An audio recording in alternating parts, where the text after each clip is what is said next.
یہ بچے شام کی خانہ جنگی میں بے گھر ہونے والے لاکھوں افراد میں سے چند ہیں۔ سیرین آبزرویٹری فار ہیومن رائٹس کے مطابق شام کے صرف شمالی ضلعوں آفرین اور آزاز میں 3 لاکھ سے زائد کرد افراد بے گھر ہوئے ہیں۔ ان میں زیادہ تر آفرین کے نزدیک شاہبہ پناہ گزین کیمپ میں رہ رہے ہیں۔ طالب علموں کی مانند ہی یہاں اساتذہ بھی بے گھر ہونے والے پناہ گزین ہیں۔ ان کا کہنا ہے کہ حالات خراب ہیں اور کلاس رومز میں تعداد گنجائش سے زیادہ ہے۔ گرمی کی وجہ سے بچے توجہ نہیں دے سکتے۔ اساتذہ مدد کی اپیل کر رہے ہیں۔ ہم یونیسیف جیسی انسانی حقوق کی تنظیموں اور فلاحی کام کرنے والے ملکوں سے درخواست کرتے ہیں کہ وہ جو بھی مدد کر سکتے ہیں کریں۔ سردی آ رہی ہے، بچوں کے لیے کپڑے بھی مہیا کریں، کتابیں، اسکول کی سپلائز، کرسی، ٹیبل، جو ہو سکے ہمیں بھیجیں تاکہ ہم انہیں اپنے اسکولز اور کیمپس میں تقسیم کر سکیں۔ اس طرح ہم ان مشکل حالات کو کسی حد تک آسان بنا سکتے ہیں۔ آفرین سے اندازاً 13,000 بچے اس وقت پناہ گزین کیمپوں اور شاہبہ علاقے کے دیہاتوں میں رہ رہے ہیں، لیکن اس کے باوجود ان بچوں کی اکثریت اسکول جا رہی ہے۔ اساتذہ کا کہنا ہے کہ مشکل حالات کے باوجود پہلے کے مقابلے میں اب تعلیم ان بچوں کی کامیابی کے لیے اہم ہے۔ نوروز ریشو کی رپورٹ کے ساتھ نیلوفر مغل، وائس آف امریکہ۔ صدر ٹرمپ نے ایک ٹویٹ میں کہا ہے کہ امریکہ شام سے جا رہا ہے مگر اس نے کردوں کو تنہا نہیں چھوڑا اور ترکی سے بھی اس کے اچھے تعلقات ہیں۔ ترکی جانتا ہے کہ بلا وجہ کی لڑائی سے اس کا معاشی نقصان ہوگا۔ ہم کردوں کو مالی مدد اور ہتھیار فراہم کر رہے ہیں۔ دنیا بھر سے اہم خبروں کے لیے آپ جب چاہیں آ سکتے ہیں facebook.com/VOA اردو کے پیج پر، جہاں آپ کو بہت سی دلچسپ ویڈیوز اور لائیو انٹرویوز بھی ملیں گے۔ اس کے علاوہ ٹویٹر پہ ہمارا ہینڈل ہے @UrduVOA۔ دنیا بھر میں کم عمری کی شادیوں پر اس ہفتے پہلی ہماری خصوصی سیریز میں آج کی کہانی افغانستان سے 11 سالہ بابو گئی کی، جسے قرض کے بدلے بیاہ دیا گیا۔ میرا نام بابو گئی ہے، میری عمر 11 سال ہے۔ میری شادی کو 6 ماہ ہو چکے ہیں۔ شادی سے پہلے میں سڑکوں سے کاغذ چننے کا کام کرتی تھی۔ ہم یہاں اس لیے آئے کیونکہ صوبہ ہیلمند میں میرے والد کو کسی نے قتل کر دیا تھا۔ میری ماں کے پاس پیسے نہیں تھے، انہوں نے لوگوں سے قرض لینا شروع کیا۔ ہمیں ہر حال میں لوگوں کو قرض ادا کرنا تھا، لیکن میری ماں کے پاس پیسے نہیں تھے، اس لیے بدلے میں ان کو مجھے دینا پڑا۔ میں بہت روئی تھی، میں چاہتی تھی کوئی میری مدد کرے، لیکن ہمارے پاس کوئی چارہ نہیں تھا۔ قرض دینے والے سخت دباؤ ڈال رہے تھے۔ تب سب نے میری ماں سے کہا کہ اگر تمہارے پاس قرضہ واپس کرنے کے لیے رقم نہیں ہے تو بدلے میں اپنی بیٹی انہیں دے دو۔ میں شادی کے بعد بہت روئی۔ 2 مہینے پہلے میں اپنی ماں کے گھر واپس آ گئی۔ میرے شوہر کے خاندان والے مجھ سے کام کروانا چاہتے تھے اور میں نہیں جانتی تھی کہ یہ سب کام کیسے کرنا ہے، اسی وجہ سے میں یہاں واپس آ گئی۔ اس وقت میری ماں مجھے کام سکھا رہی ہیں اور میری زندگی ایک طرح سے پہلی جیسی ہو گئی ہے۔ صبح یا دوپہر میں لکڑی اور فالتو کاغذ چننے کے لیے میں باہر جایا کرتی ہوں۔ مجھے یاد ہے میں اپنی شادی کے دن بھی دھاتیں اور کاغذ جمع کر رہی تھی، پھر میں انہیں 10 یا 20 افغانی میں فروخت کر دیتی تھی۔ ایسے دن بھی آتے تھے جب میں ایک پیسہ بھی نہیں کما پاتی تھی۔ جب بھی میں کچھ پیسے کماتی ہوں تو اپنی بہنوں اور بھائیوں کے لیے کھانا خرید لیتی ہوں۔ اگر میں روٹی لے کر آؤں تو وہ کھا لیتے ہیں، اگر نہیں تو وہ بھوکے پیاسے رہتے ہیں۔ ہم دوسروں کے لیے مزدور کی حیثیت سے کام کرتے ہیں، کبھی ہم 20 افغانی کماتے ہیں، کبھی 50۔ میں سردیوں میں ٹھیک سے سانس نہیں لے پاتی، مجھے سانس لینے میں سخت تکلیف ہوتی ہے اور پھر مجھے لیٹنا پڑتا ہے۔ کبھی میں بہت پریشان ہو جاتی ہوں کیونکہ مجھے ایسا لگتا ہے جیسے میرے اندر کچھ جل رہا ہو اور جیسے میرے دل میں آگ لگی ہوئی ہے۔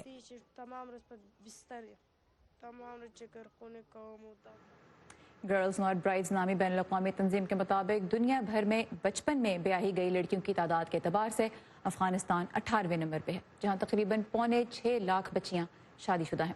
ملک کا قانون والد یا جج کی اجازت سے 16 سال سے کم عمر کی لڑکی کی اجازت دیتا ہے۔ افغانستان میں 35% لڑکیوں کی شادی 18 سال سے کم عمر میں ہی کروا دی جاتی ہے۔ ہمارے اس خصوصی سلسلے میں کل بات ہوگی پاکستان کی۔ تازہ ترین خبریں، اہم واقعات، آڈیو ویڈیو رپورٹس اور تجزیے دیکھنے، سننے اور پڑھنے کے لیے ڈاؤن لوڈ کیجیے VOA اردو کی نئی ایپ۔ خبریں اب ہر وقت آپ کی مٹھی میں۔ گرمی ہو یا سردی، میٹھے مشروبات جیسے سافٹ ڈرنکس، شربت، چائے اور کافی ہر موسم میں ہر عمر کے لوگ ہی شوق سے پیتے ہیں، لیکن ان کے ساتھ ساتھ جسم میں کتنی چینی جاتی ہے یہ ہم کم ہی سوچتے ہیں۔ تو صبا شاہ خان آج ان نئی ہدایات کے بارے میں ہمیں بتا رہی ہیں جو چینی کے استعمال میں کمی لانے کے لیے امریکہ میں صحت کے ادارے اب تجویز کر رہے ہیں۔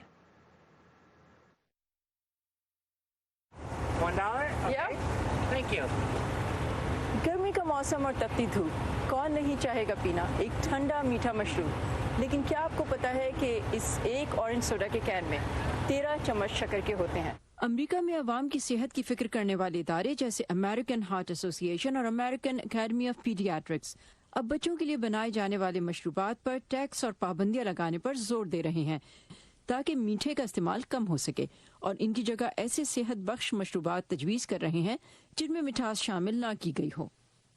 اس وقت امریکہ میں بچے میٹھے مشروبات حد سے 30 گنا زیادہ پی رہے ہیں۔ یہ اتنا زیادہ ہے کہ اس سے ایک سال میں ایک بیٹ ٹب بھر سکتا ہے۔ اگر 2 مشروب ہوں، ایک ٹھنڈا میٹھا اور دوسرا ٹھنڈے پانی کی بوتل، تو آپ کون سا لیں گے؟ ٹھنڈا اور میٹھا والا۔ والدین کو ہر میٹھا مشروب جو ان کا بچہ پیتا ہے کم از کم اتنا ہی بچے کو پانی بھی پلانا چاہیے۔ تحقیق سے ثابت ہوا ہے کہ مشروبات میں اضافی مٹھاس پیدا کرنے والے اجزاء کے زیادہ استعمال سے دل کی بیماریوں کا خطرہ بڑھ جاتا ہے۔ یہ موٹاپے اور ذیابطیس جیسے امراض کا سبب بنتے ہیں اور ان سے دانت بھی خراب ہوتے ہیں۔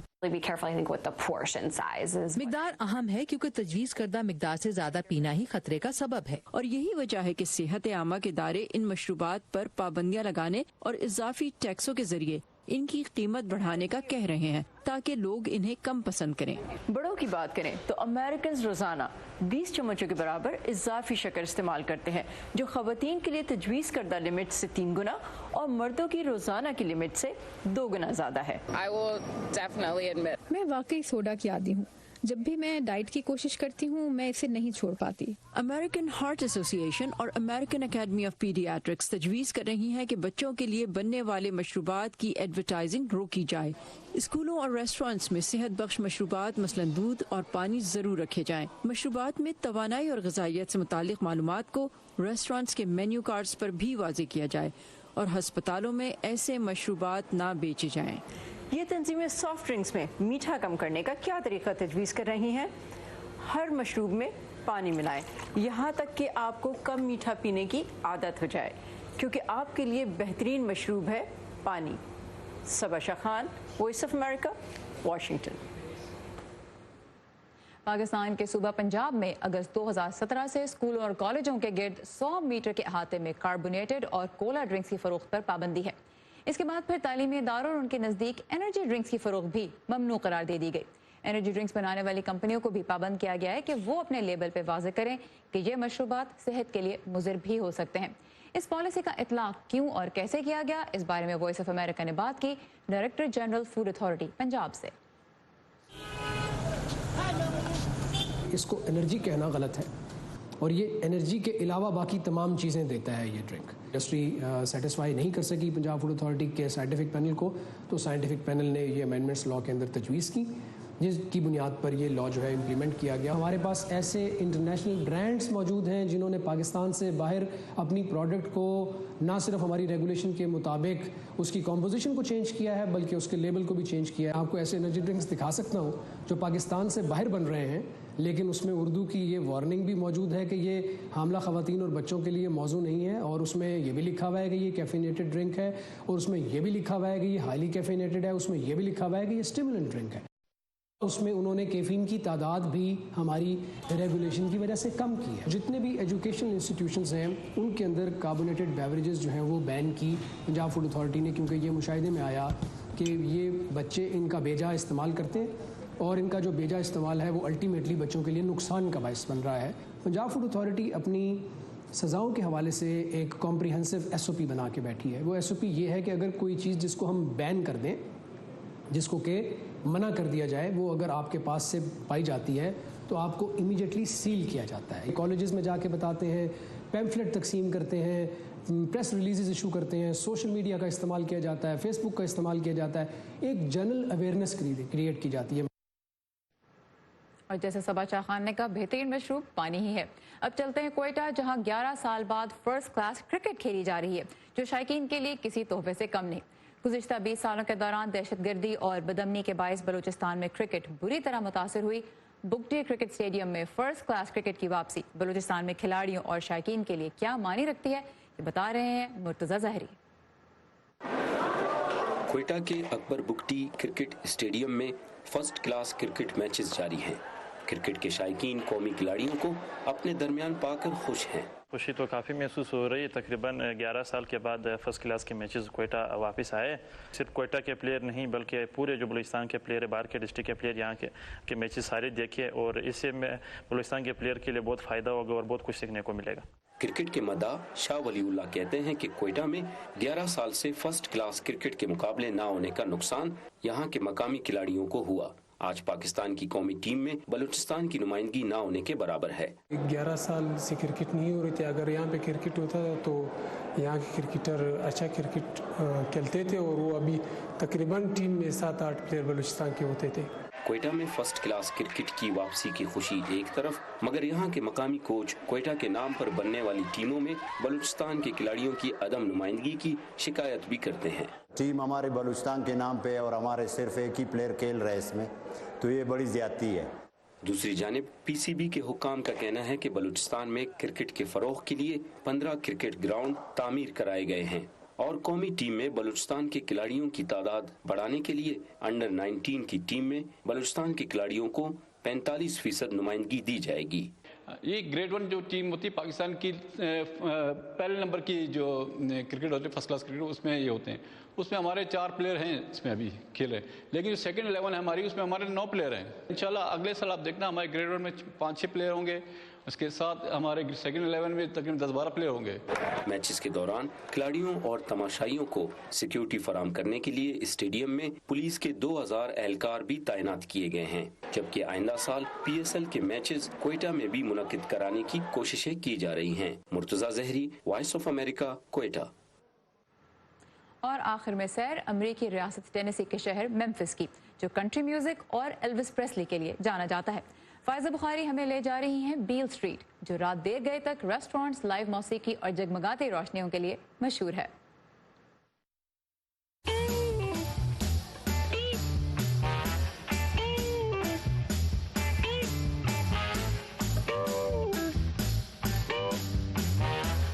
ڈاؤن ٹاؤن میمفس کی مشہوری زمانہ بیل اسٹریٹ پر موجود ہوں, جو کہ تقریباً 3 کلومیٹر طویل ہے. یہاں پر بہت سے ریسٹورنٹس تو مشہور ہیں ہی, لیکن یہاں کی اصل وجہ شہرت یہاں کی موسیقی ہے, جسے دی بلوز بھی کہا جاتا ہے. اسی لیے کوئی بھی سیاح اگر میمفس کا رخ کرے تو اس اسٹریٹ پر آئے بغیر واپس نہیں جاتا. بیل اسٹریٹ میمفس کے ڈاؤن ٹاؤن علاقے کی ایک اہم پہچان. رات دیر گئے بھی اگر آپ یہاں چلے آئیں تو کوئی نہ کوئی ریسٹورنٹ کھلا ہوا مل ہی جاتا ہے, وگرنہ کہیں نہ کہیں سے موسیقی کی آواز تو ضرور ہی سنائی دے گی.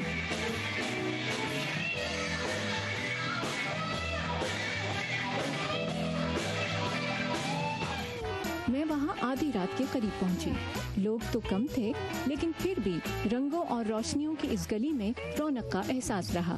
بیل اسٹریٹ میں آویزہ یہ جگمگاتے نیون سائنز اس گلی کی روشنی کو مدھم نہیں پڑنے دیتے. میمفس کو راک اینڈ رول اور بلوز موسیقی کی جائے پیدائش کہا جاتا ہے, اور اس کا ثبوت بیل اسٹریٹ میں جا بجا نظر آتا ہے. یہاں خاموشی سے ونڈو شاپنگ کا بھی اپنا ہی لطف ہے. اکا دکا سٹالز بھی نظر آئے, جس پر لگائی گئی اشیاء بھی اس گلی کی روشنیوں کی طرح جگمگا رہی تھیں. اگر آپ چاہیں کہ وقت کی رفتار کچھ تھم سی جائے تو یہاں شاہی انداز کی گھوڑا گاڑی پر سیر کا انتظام بھی موجود ہے. میمفس میں رات گئے کھانے پینے کے ساتھ روح کی غذا کی ضرورت بھی محسوس ہو تو بیل اسٹریٹ ایک مناسب آپشن ہے. فائزہ بخاری, وائس آف امریکہ, میمفس, ٹینیسی. یہ تھا آج کا ویو 360. سارا زمان کو اجازت دیجیے. خدا حافظ.